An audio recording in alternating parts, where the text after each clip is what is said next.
예, 여러분 참으로 수고 많으셨습니다. 37년 동안 우리 다남주안교회가 이렇게 오기까지 여러분들의 수고와 헌신, 여러분들의 그 신앙이 지금까지 이 교회가 온전히 바로 서 있는 줄 믿습니다. 오늘 설립 37주년 감사 기념 예배를 드리면서 우리가 어떠한 신앙으로, 어떠한 믿음으로 우리가 나아갈 것인가에 대해서 우리가 한번 생각해 보고자 합니다. 바로 오늘 이 시간 여러분 이 자리에 있게 된 것은 다 하나님의 은혜입니다. 우리의 몸과 마음을 이 시간 정성껏 주님 앞에 다 드려서 항상 감사하는 저와 여러분 되기를 주님의 이름으로 축원합니다.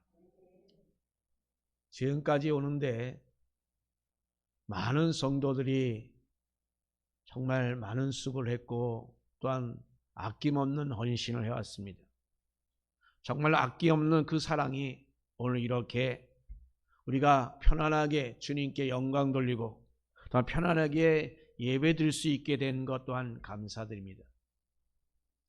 우리 모두 바로 저와 저를 포함, 여러분들 포함하여 지금까지 이 교회를 위해서 하나님께 온전히 헌신하고 수고했던 모든 분들을 향하여 우리 감사로 우리가 다 같이 하나님께 영광을 돌리겠습니다. 다 같이 감사합니다.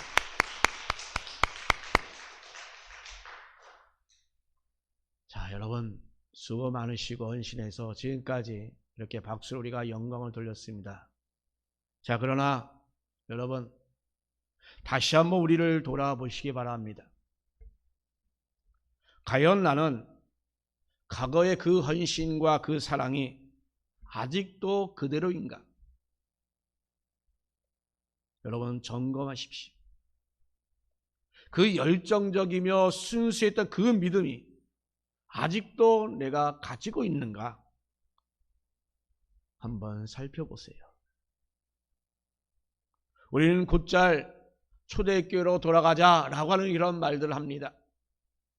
그래서 각 교회마다 매년마다 나름대로 표를 정해놓고 또 이를 위해서 애쓰면서 초대교회로 돌아가고자 합니다. 자, 그러면 이 초대교회가 도대체 무엇이기에 우리는 초대교회로 돌아가자라고 하는 것입니까? 초대교회를 제대로 우리가 알아야 되지 않겠습니까? 이 초대교회는 일종의 고유 명사입니다. 어느 시대든 어떠한 형태의 교회의 모습이든 아니면 새로운 시작되는 그런 모습이든 그것은 모두 다 초대교회다라고 이렇게 말하고 있습니다. 그러나 우리 기독교 교회에서는 유독 오늘 읽은 이 본문의 그 교회를 가리켜서 초대교회다라고 말하고 있습니다. 바로 이렇게 말하는 이유는 아무래도 교회가 처음 발생한 그 시점이기도 하지만 그러나 이후에 교회들이 본받아야 될 그 모습을 가지고 있기 때문입니다. 물론 이것을 기계적으로 일일이 다 적용하기는 어렵습니다.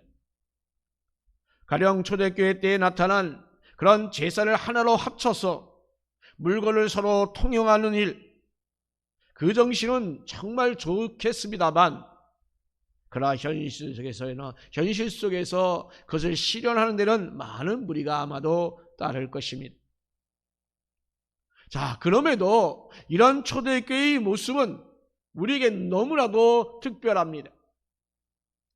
그리고 가능한 한 그 모습을 구하면 구할수록 그리고 그 정신을 이어받을수록 바로 교회다운 그 교회가 될 것입니다. 그런 면에서 다른 어떤 시대나 또한 교회 그 모습과 구분되는 그 점에서 이것을 고유 명사화하여 이것을 초대교회다라고 명명하고 있습니다. 자, 우리는 이 성령 강림으로 이루어진 초대교회 그 모습을 돌아보면서 우리의 모습을 반성하는 이 시간 되기를 간절히 바랍니다. 첫 번째로 바로 우리는 그 놀라운 일보다는 공동체를 이루고자 하는 그 노력에 우리는 관심을 가져야 합니다. 오순절 이후에 그 일들을 돌아보면 어떻습니까? 정말로 놀랐습니다. 오순절에 성령이 임한 것 정말 놀랐습니다. 그리고 또한 베드로의 그 설교로 말미암아 무려 3,000명이 일순간에 회개한 것, 그것도 참으로 놀랐습니다. 거기에 대하여 날마다 믿는 자의 수가 더 늘어났다라고 이렇게 소개하고 있습니다. 얼마나 놀랐습니까? 그런 놀라운 일들이 바로 우리 다남주안교회도 일어나기를 주님의 이름으로 축원합니다. 그런데 이런 놀라운 것들에만 우리는 관심을 가져서는 안 됩니다. 그동안 교회는 바로 초대교회에 대해서 이야기를 하면서 이런 놀라운 것들에 대해서 다 관심을 가졌습니다. 그런 모습이 바로 자기 자신에게 나타나기를 모두 다 바랬습니다. 그런데 이런 놀라운 일들은 일시적입니다. 오순절 성령 강립 때처럼 성령의 그 특별한 임재하심은, 그것을 경험하는 것은 분명히 우리에게 놀라운 일이지만, 이런 특별한 것에서 우리가 관심을 갖게 되다 보면 우리는 일상적인 것을 우리는 놓칠 수밖에 없습니다. 그 일시적인 것은 다분히 우리의 감정에 머무를 공산이 크기 때문입니다. 그런데 지금 이 초대교회는 사실 놀라운 그런 일시적인 것보다는 우리가 분명히 보게 되면 노력이 들어가는 일상적인 것이 있음을 우리에게 보여주고 있습니다. 어떤 면에서 그렇습니까? 누가복음에서의 오순절 사건 기록은 바로 성령 강림이요, 또한 방언이요, 그리고 베드로의 설교로 무려 3,000명이 회개하는 놀라운 역사를 강조하고 있습니다.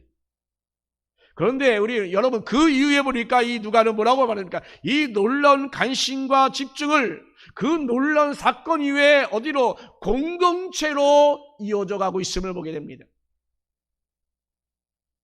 사도들 인하여 기적과 표적이 많이 일어났고, 또 믿는 사람이 서로 함께 있어 물건을 서로 통용하고 날마다 마음을 같이함으로 성전에 모이기를 힘썼으며, 또 떡을 떼며 또 같은 마음으로 음식을 서로 먹고, 바로 이와 같이 이 공동체의 모습에 대해서 강조하고 있음을 우리가 보게 됩니다. 특히 오늘 말씀 보니까 같이라는 말이 여러 행동마다 적용됩니다. 심지어 그 행동뿐만 아니라 우리 마음도 같이 하여라고 이렇게 표현하고 있습니다. 자, 이렇게 마음을 같이 하고 행동을 같이 하는 것, 바로 이것이 공동체다라고 말하고 있는 것입니다. 그리고 이 공동체는 다름이 아니라 바로 교회인 것입니다. 그렇기 때문에 이 교회에 대한 가장 적절한 표현은 커다란 이런 건물이 아니라 바로 공동체입니다. 그래서 이 교회에 대한 명칭으로 바로 커뮤니티라고 또한 말하기도 합니다. 정말 바람직한 그런 단어가 아닐까라고 생각합니다. 우리 현대 교회가 이 공동체를 얼마나 이뤘는가를 우리가 볼 수 있습니다. 아니, 우리 교회가 정말 이 서로라는, 그리고 이 함께라는 말을 정말 붙이기가 얼마나, 혹시 여러분 어색하지 않습니까? 안 어색합니까? 그저 우리는 한 주일에 한 번 모여서 상당히 세련된 나름대로 그런 예배 프로그램에 참여하면서 교회에 대한 자부심을 갖고 있습니다만, 여러분 정작 그 안에서 정말로 진정한 그 커뮤니티가 과연 우리 가운데 있느냐라는 것입니다. 오히려 앞서 지적한 그 일시성에 대해 매몰되어 있지는 않는가? 감동스러운 설교와 또 음악이 있는 그 교회, 그리고 찬란한 퍼포먼스가 있는 그런 교회, 그리고 그런 것을 어우리는 웅장한 그런 건물, 이런 것에 대해서 생각하고 도취되고 있지 않은가? 그만 우리는 일시적으로 참여하며 느끼는 그런 감정들을 가지고 우리는 그것을 교회다라고 말하고 있지는 않습니까? 그런데 정작 여러분, 서로 교통하는 것은 별로 없으면서 하는 말입니다. 여러분은 얼마나 성도들 가운데 교통하고 있습니까? 이렇게 놀라운 것을 지향하는 그런 모습은 이렇게 일시적일 수밖에 없는데, 사실 오늘 이 본문에 나타난 이 누가의 그 기술을 보게 되면 그런 일시적 그 놀라움을 강조한 것이 아니라 진정한 공동체성을 이루고 있는 그것을 서술하고 있음을 우리가 보게 됩니다. 이것이 바로 우리 하나님의 백성들이 가져야 할 마땅한 그런 모습임을 보여줍니다. 바로 이 놀라운 것이 초점이 아니라 진정한 공동체를 이루는 그 노력이 필요하다라고 하는 것입니다. 이런 관점을 갖는 교회가 바로 건강한 교회입니다. 바로 이런 교회가 초대교회 정신을 이어가는 것입니다. 따라서 우리 교회가 정말로 진정 공동체성을 이루어가는 데 대해서 다시 한번 우리가 생각하시며 점검하여 나갈 수 있는 우리 교회가 되기를 주님의 이름으로 축원합니다. 두 번째로 우리는 과연 어떤 일에 노력을 해야 될지 우리는 관심을 가져야 합니다. 공동체성을 가지기 위하여 우리가 가져야 할 관심, 과연 어떤 것이 있을까요? 이는 바로 초대교회에서 나타난 그 모습에서 우리는 그 내용을 찾을 수가 있습니다. 사도행전 2장 42절에 초대교회의 그 모습을 잘 정리해 놓았습니다. 그리고 43절 47절에서는 이를 구체적으로 우리에게 보충하여 주고 있습니다. 그리고 42절의 이야기는 그 초대교회의 모습, 그러면 어떤 것일까요?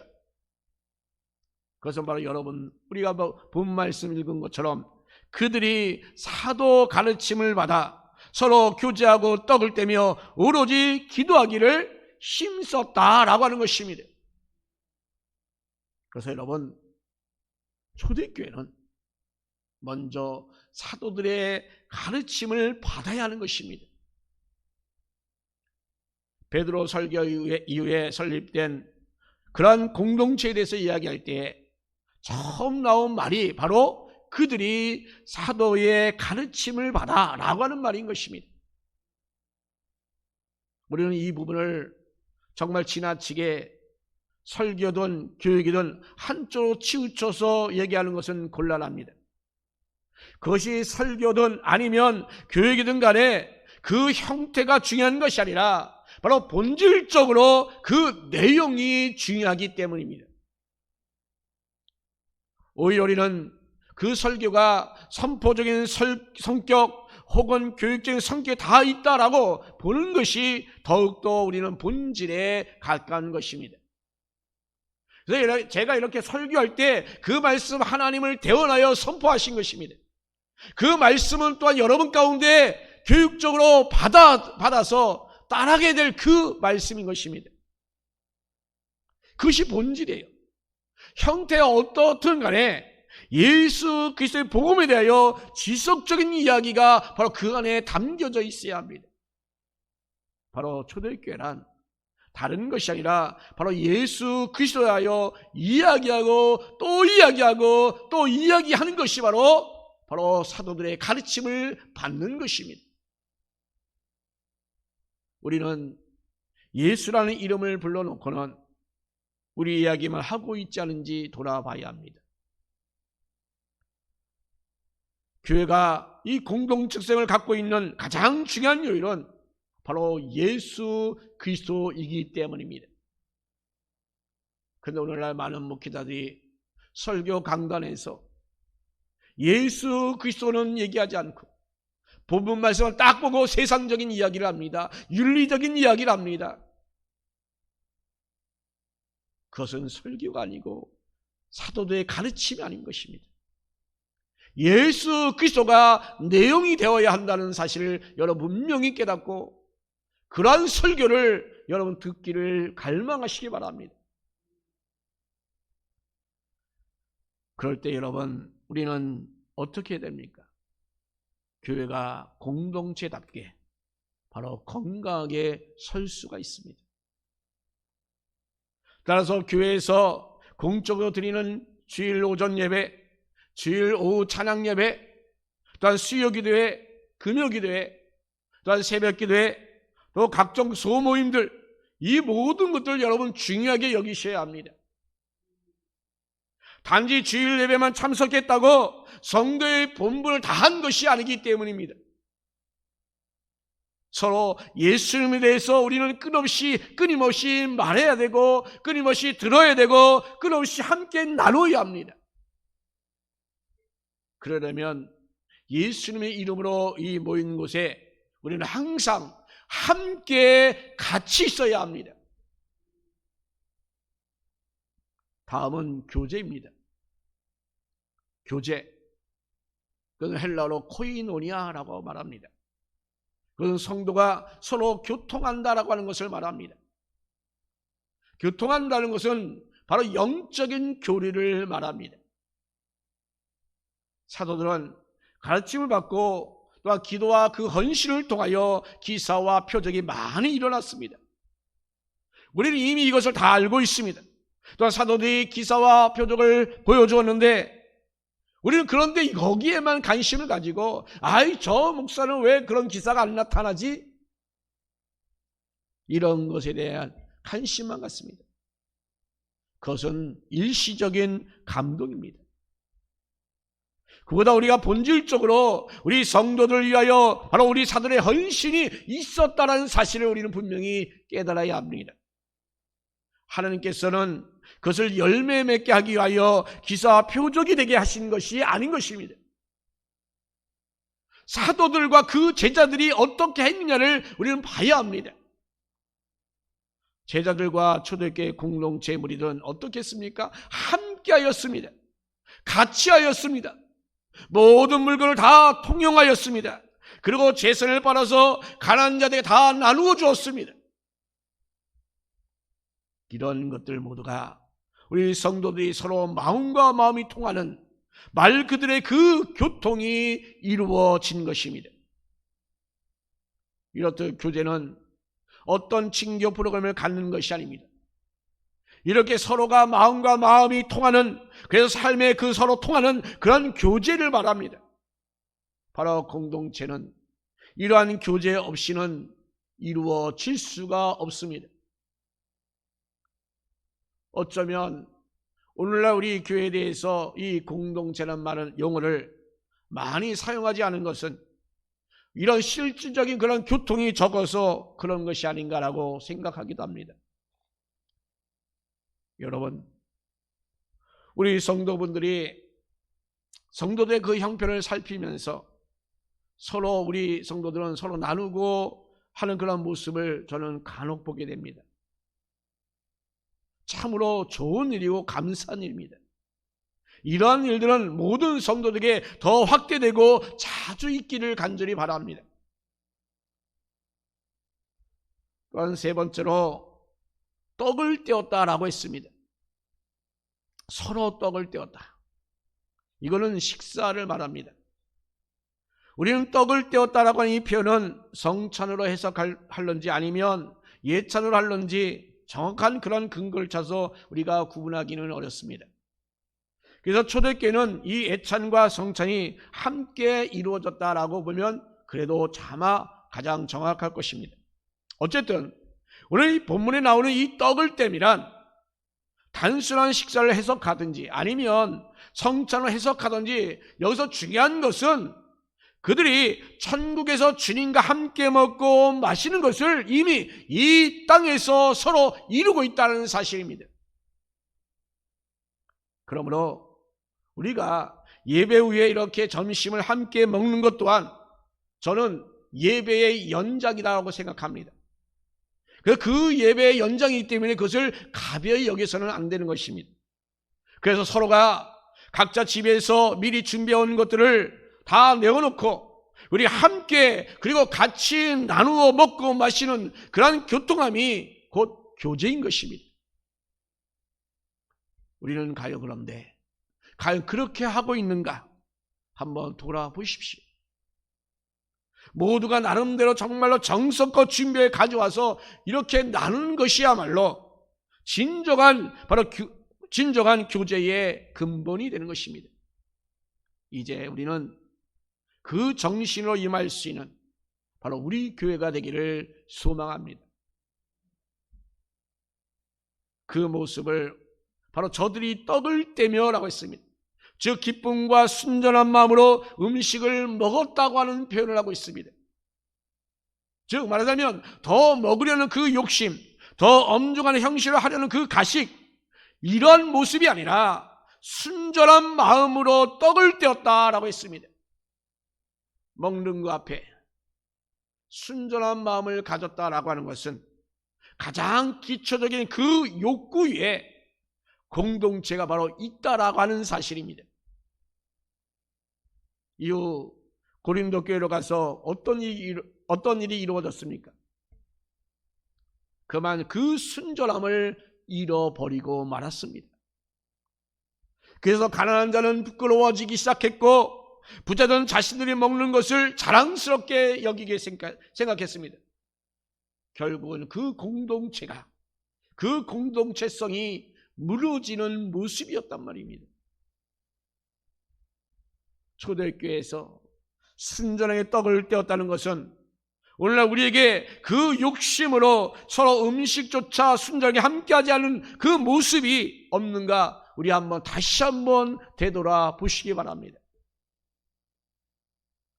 마지막으로 그들은 오로지 기도하기를 힘썼습니다. 여러분, 이 공동체성이란 기도 없이는 이루어질 수가 없습니다. 오순절의 일련의 그러한 모든 사건들이 우리가 그것을 살펴본 대로 바로 그것은 다 기도 속에서 이루어졌습니다. 마가의 다락방에서 120명의 성도가 모여 기도할 때에 베드로의 연설을 통하여 그 가룟료를 배신한 그 사도들을 다 뽑았습니다. 그리고 그렇게 기도할 때에 성령께서 임하셨습니다.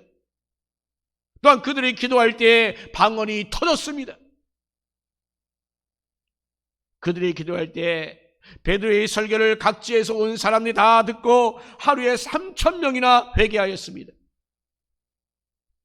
그렇게 그들은 이 모든 것들을 다 기도 속에서 경험하였습니다. 그래서 42절 뒷부분에 보니까 그들이 오로지 기도했다 했습니다. 다른 거 한 것이 아닙니다. 오로지 기도했다고 하는 것입니다. 그런데 요즘에 보면 행사에 치중합니다. 또는 행정에 치중합니다. 자, 이런 것들은 조직과 단체를 이루는 곳이라면 어디서나 다 필요합니다. 교회도 하나의 사회이기 때문에 또 이런 것이 또한 교회도 없어서는 안 될 것입니다.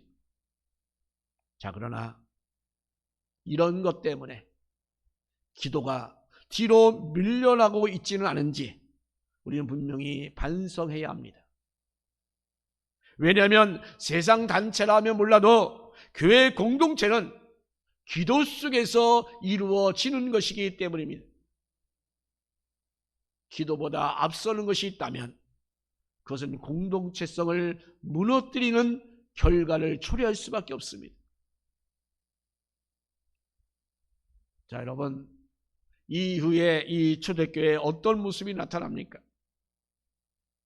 사도들이 행정에 몰두하다 보니까 기도와 말씀에 전무하지 못했습니다. 그로 말미암아 히브리파 가부와 또 헬라파 가부와 차별 문제가 발생되었습니다. 교회 안에서 차별이 일어났습니다.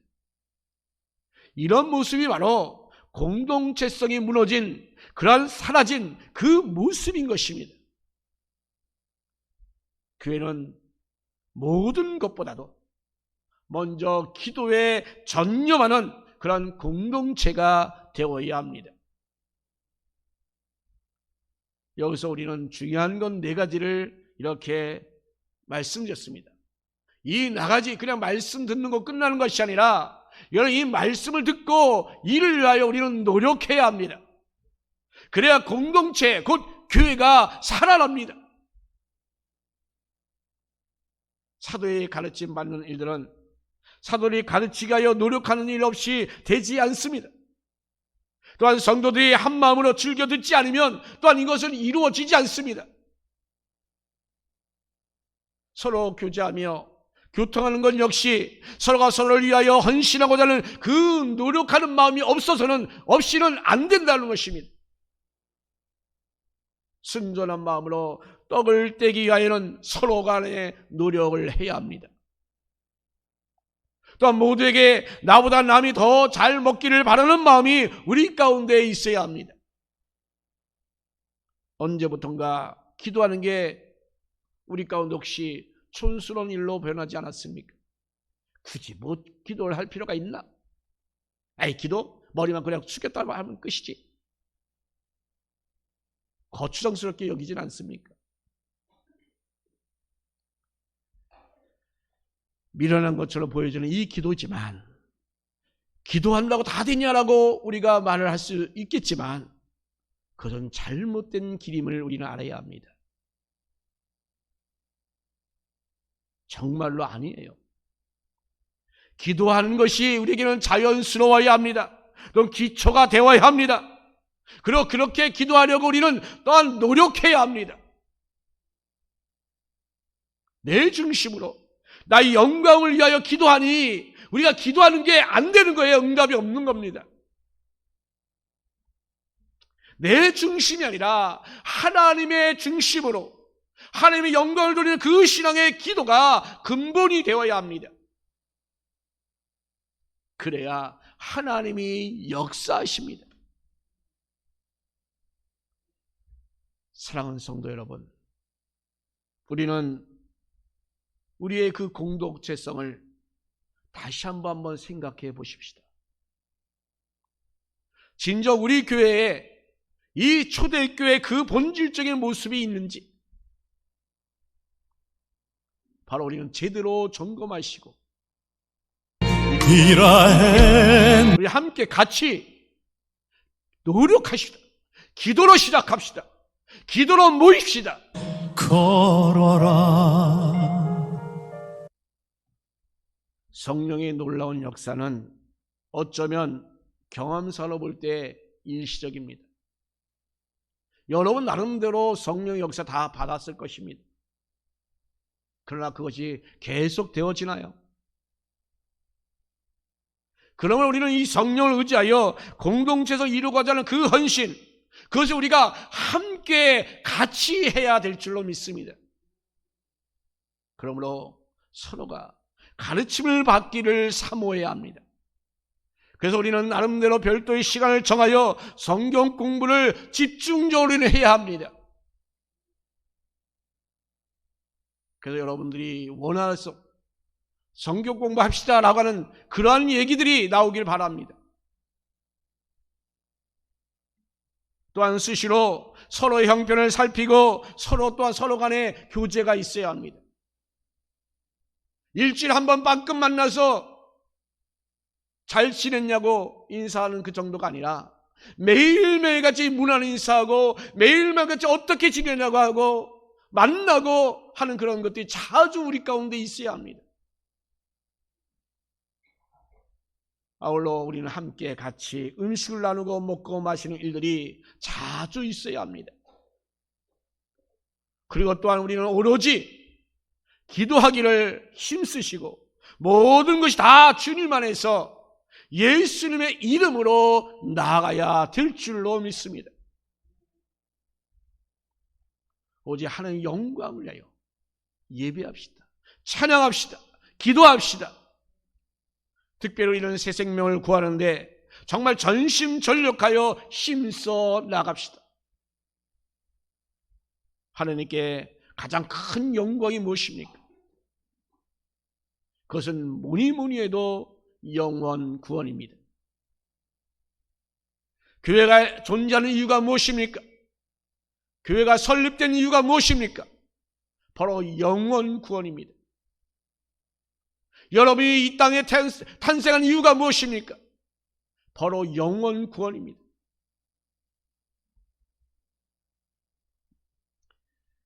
우리가 존재하는 이유, 이 교회가 설립된 이유, 바로 우리를 통하여, 교회를 통하여, 또한 나를 통하여 하나님께서는 새 생명 탄생하기를 간절히 기대하고 있습니다.